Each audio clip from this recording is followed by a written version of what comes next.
Good morning students. आज हम marine fisheries के बारे में चर्चा करेंगे। Marine fisheries it is the peninsular in India. India divide into the Indian Ocean into three parts, Arabian Sea, Indian Ocean and Bay of Bengal. India की जो peninsula है, पेनिनसुला कहते हैं जो एक तरफ से ज़मीन से जुड़ा हुआ हो और तीन तरफ से समुद्र से घिरा हुआ हो, उसे पेनिनसुला कहते हैं। और आइलैंड जो है वो चारों तरफ से पानी से घिरा हुआ ज़मीन का टुकड़ा होता है। तो इंडिया क्या एक पेनिनसुला है जो तीन तरफ से समुद्र से घिरा हुआ है, यानी इसको पश्चिम में अरेबियन सी है, इसके दक्षिण भाग में इंडियन ओशियन है, हिंद महासागर, और पूर्व में बे ऑफ बंगाल है। India is the largest fish producing country in all bordering countries. जो आसपास से जुड़ते हैं, जितनी भी कंट्रीज जुड़ते हैं इंडिया से, उन सब में सबसे ज़्यादा फिश प्रोड्यूस करने वाला कंट्री है। According to Fishery Survey of India, Department of Animal Husbandry and Dairying Fisheries, Mumbai, Ministry of Agriculture and Farmer Welfare, Government of India के अनुसार, the total catch from the Indian Ocean has been 12.6 million metric ton in 2019 and 20, which constituting 7.2% of global fish production. 19-20 में government of India के record के अनुसार 12.6 million metric ton fish का उत्पादन हुआ, जो ग्लोबल फिश प्रोडक्शन का 7.2% बनाता है। For promoting aquaculture, more than 50 different types of fish and shellfish products are being exported to 75 countries around the world. संसार के 75 देशों में मछली और मछली के उत्पादन, मछली के जो पदार्थ हैं वो उनको बेचा जाता है। Fish and fish products have presently emerged as the largest group in agriculture export from India with 13.77 lakh tons in terms of quantity, evaluating 45,106.98 crore rupees. इतने रुपीस का जो है इंडिया एक्सपोर्ट करती है, इससे इनकम होती है। This account for the around 10% of the total export and nearly 20% of the agriculture export and contribute about 0.91% of GDP of the country. 0.91% देश का GDP बनाती है, जिस और एग्रीकल्चर एक्सपोर्ट की बात करें तो उसमें 20% भाग बनाता है, और इसका जो है ना 10% ये एक्सपोर्ट होता है, बाकी का हमारे अंदर कंजम्पशन हो जाता है इसका। With over 2.4 lakh fishing craft and operating along the coast, 7 major fishing harbors and 75 minor fishing harbors and 1,537 land centers are functioning to cater at the need over 4 million fisher folk.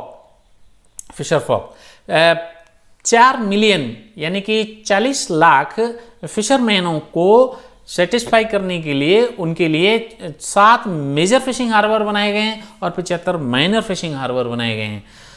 For promoting aquaculture यानी कि पानी और पानी के जीवों को उत्पादन को बढ़ाने के लिए 429 fish farmer development agencies FFDA and 39 brackish water fish farmer development agencies were established in the country.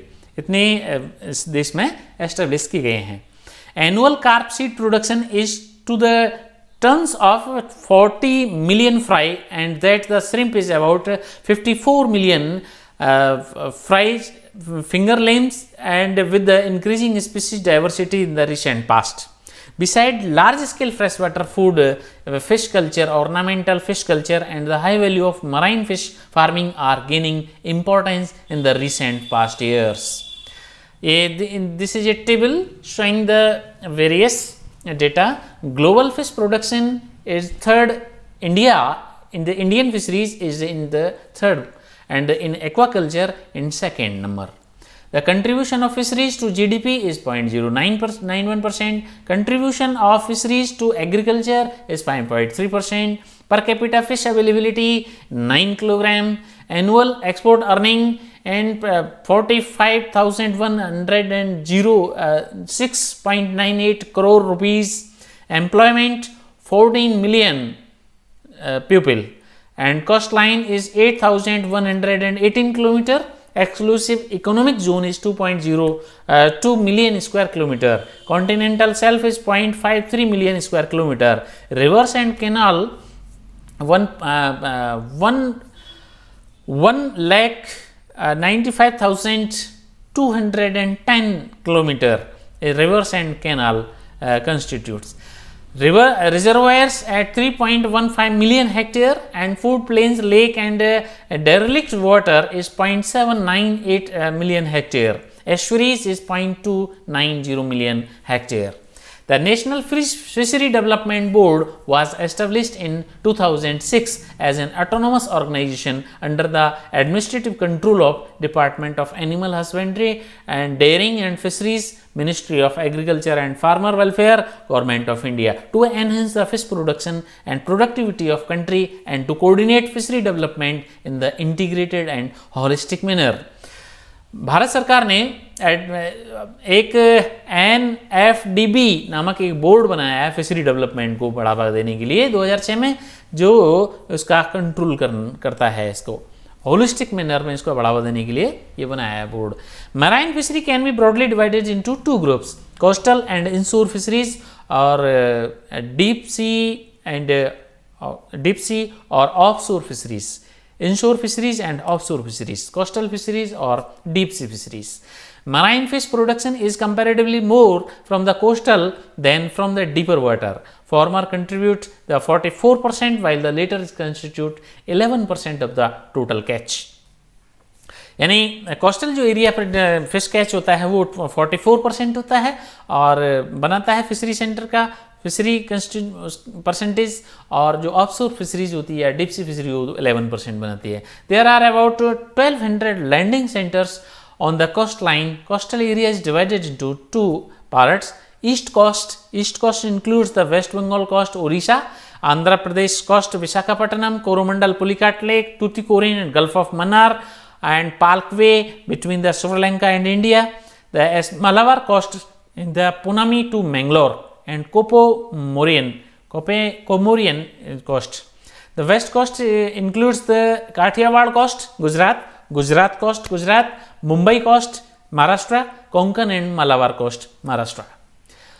Coastal fisheries of India comprises old sardine, mackerels, bombay duck, sardines and catfishes, eels, red mullets, polynemids, flying fish that is exocetus and ribbon fish and carangids and pomfrets, tunis, soulfish, shark, rays along several species of crabs and prawns.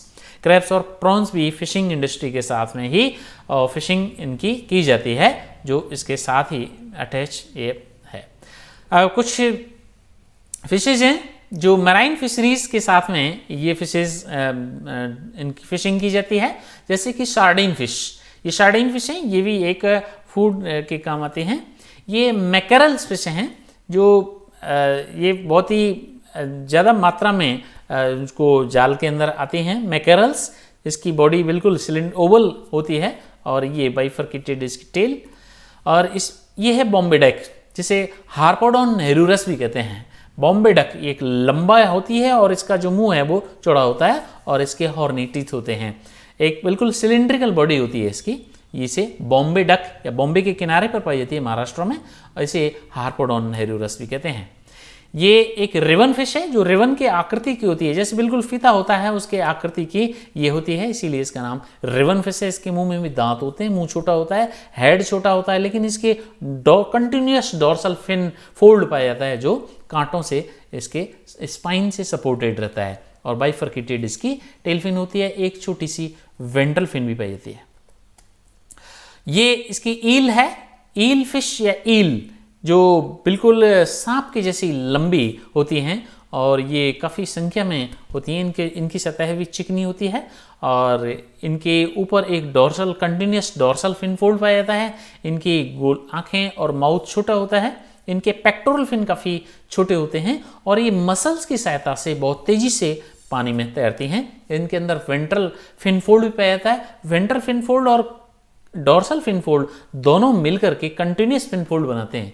इसकी tell बिल्कुल नुकीली होती है, pointed होती है, उस पर एक कॉडल फिन पाई जाती है जिसकी सहायता से ये तैरती है. This is Exocetus and red parrots, and this is thank you all about today.